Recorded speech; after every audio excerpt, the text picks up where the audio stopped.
So, you got your first photography job with an international development organization. Here are my top 5 tips to help you on your way.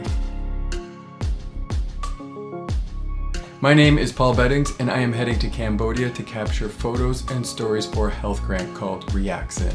I will be capturing portraits and landscapes in rural villages far beyond where tourists usually go. I will start in Phnom Penh and then I will head 6 hours out of the city into these more remote regions. I have been doing photography with international aid organizations for a long time. And my hope is that during this trip, I can give you some tips and insight into what I do so you can use this information for your next trip. 1. Expect long travel times. 2. Expect to work with a small crew if you are lucky enough to get a crew at all. 3. Mixed trips, multiple teams, multiple deliverables. A photography trip that is based solely on getting great imagery, that would be a dream. 4. Expect to get even just a little bit sick. 5. Expect to meet amazing people and see amazing things. And stick around until the end of the video to see one final tip to help you on your way. For this trip to Cambodia, I have a 15-hour flight from Toronto to Taipei. At that point, I have a 1-hour layover, which I'm not 100% sure I'm gonna get, but let's hope for the best. From Taipei to Phnom Penh, it's about a 2-hour flight, and that is a total of about 20 hours of travel time. And it is by far not my longest trip. My longest travel time is 47 hours. From Brisbane, Australia to Nouakchott, Mauritania in West Africa. I had 3 or 4 layovers with 5 or 6 hours in each. It was a long trip.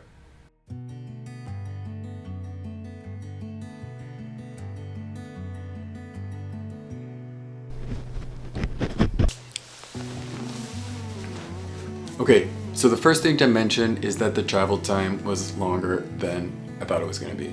Both flights were longer, the layover was longer, and what it means really in the end, instead of the 20 hours I said it would take, it actually took around 30 hours, which is fine. So we arrived in Cambodia yesterday afternoon. We unpacked, grabbed some food, went for a walk, came back, I fell asleep. I don't even remember falling asleep. It's around 7:30. At 12:30 I woke up. It is now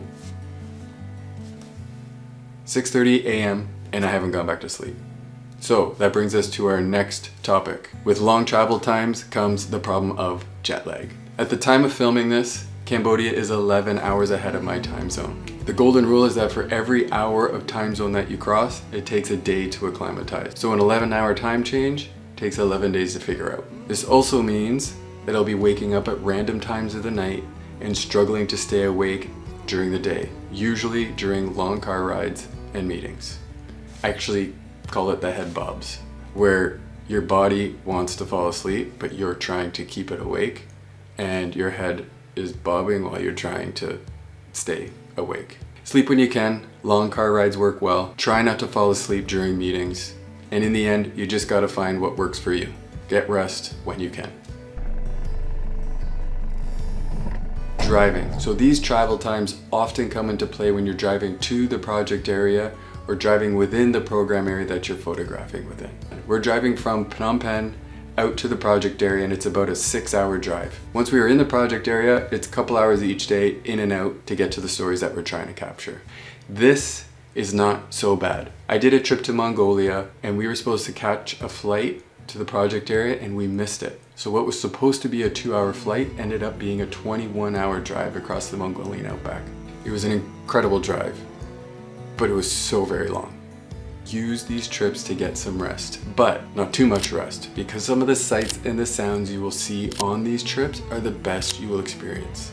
There's so much you can see when you're flying by at 65 kilometers an hour. Long travel times are difficult, but they're even more difficult when you're carrying heavy backpacks full of camera gear. And the reality is the backpacks only get heavier and heavier and heavier the longer the travel time is. Find moments to rest, take your backpack off, but keep a close eye on it because it can disappear very quickly. Okay, Phnom Penh from my room. Let me show you. Here we are. The view from upstairs is way better, but from here I'm closer to the ground. So I get to see what goes on here at night. There's a cool shop over here that has some interesting characters. And people come and go from this building here at night, which is also fun to watch.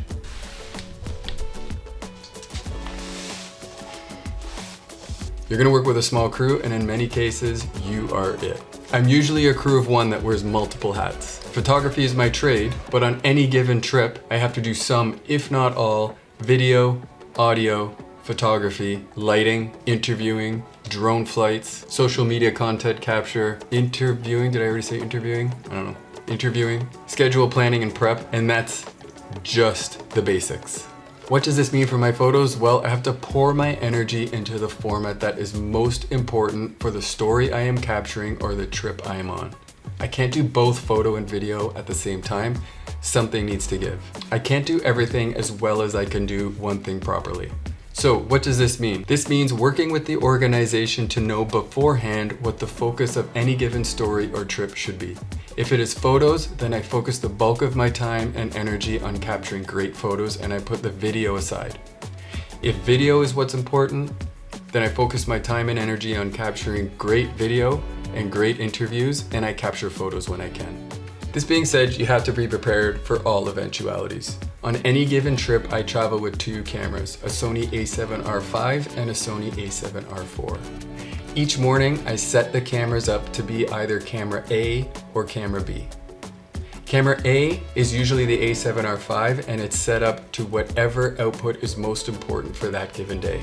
For me, that's usually photo, but at times I will set that up for video captures as well. The Sony a7R4 is often set as camera B, and that means that it's set up for video.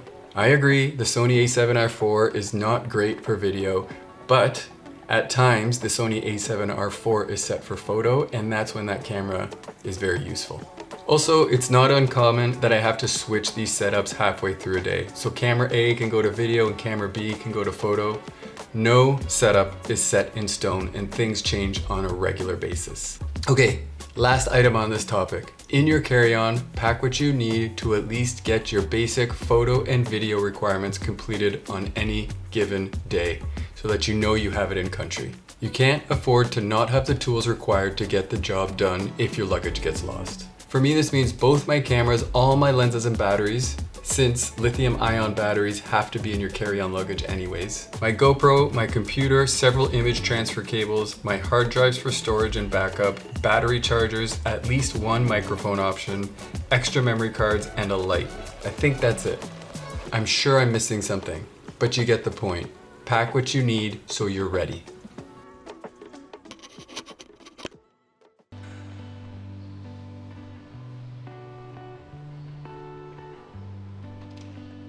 Working with an NGO usually means that you're dealing with smaller budgets. And smaller budgets means that most travel is done with multiple teams. Multiple teams means that you're dealing with multiple objectives on any given trip.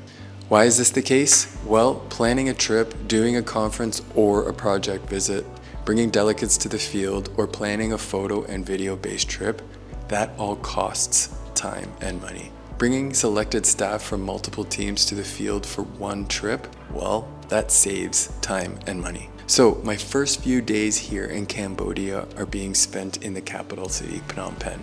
I am here with the grant director because he is doing a workshop on public health equity across rural areas of the country. He needs me to capture photo and video of this workshop so he can use them in the future. Actually, that is where I am right now. I am in the room where the workshop is being done, and I'm being quiet because I don't want to disrupt what's happening outside. Of course, this is all interesting stuff, but what I am really excited for is when we travel out to the rural areas next week and capture stories about what this workshop and what this training is about. Once in the field though, unless I fight for it, the standard day will just follow the 9 to 5 workday, and that means bad light. This is because photo-only trips are not a standard part of the equation for visitors. It is not often that NGOs get funding specifically for photo and video-based storytelling. And because of this, the standard workday will just follow the 9 to 5 because nobody is asking for the nice light. at dawn and dusk. If I want nice light, I have to get involved in the scheduling and ask for it. Of course, I feel horrible waking up the staff at 5:30 a.m. to get the nice light at sunrise and keeping them out until 8:30 at night to get the nice light at sunset. But if I want the light, if I want the good photos, I have to make sure I get them while I'm here. In the end, when working for an international development organization, it is not a common thing to get a trip that is solely based on capturing good photo and video content. So if you can get it, take it and enjoy it.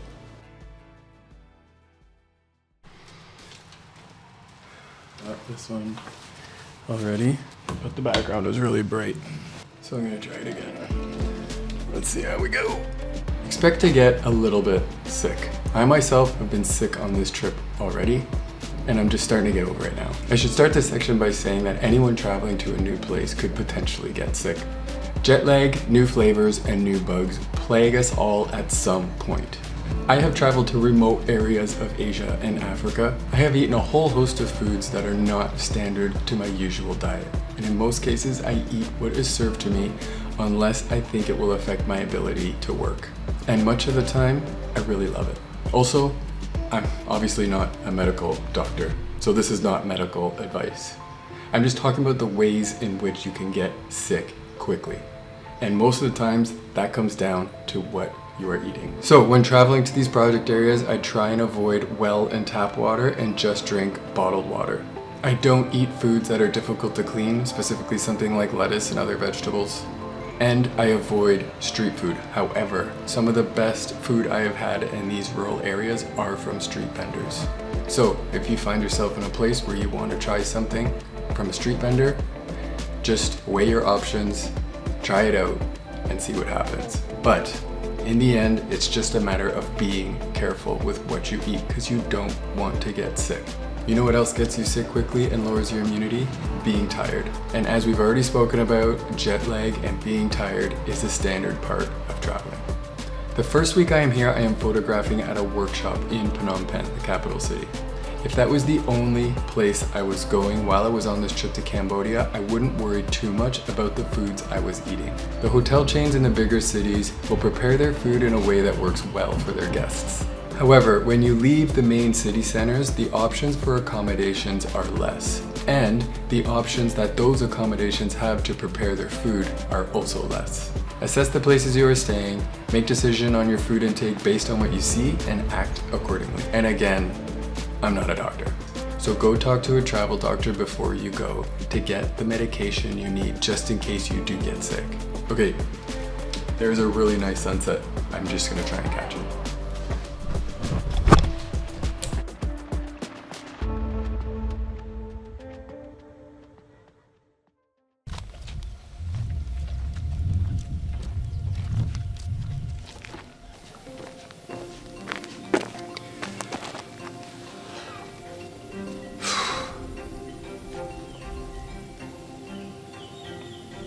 This is incredible.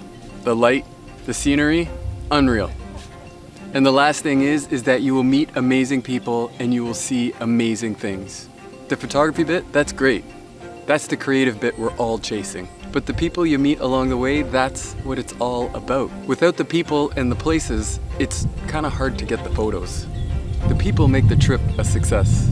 From the project staff, drivers, and other people involved in the trip who help you make schedules, drive you around, do scouting for you, help you with accommodations, keep you safe while driving around, help you through crazy requests, to the people you take photos of and who are willing to give you their time and energy for several hours a day. Hardworking farmers, amazing moms and teenagers working to change their world. It's these people you meet and work with that will keep you coming back to the project area. You will build memories that will last forever as long as you sink in and soak in what you are seeing in front of you.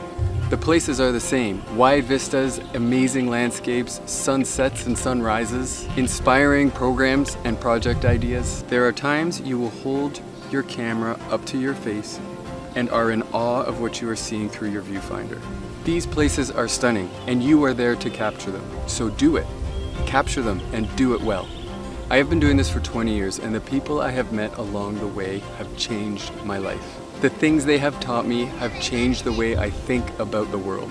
From staff to local farmers to children collecting water, be open, lean in, and be ready to change. Thanks for watching my video, and as always, enjoy the landscape because it's always incredible.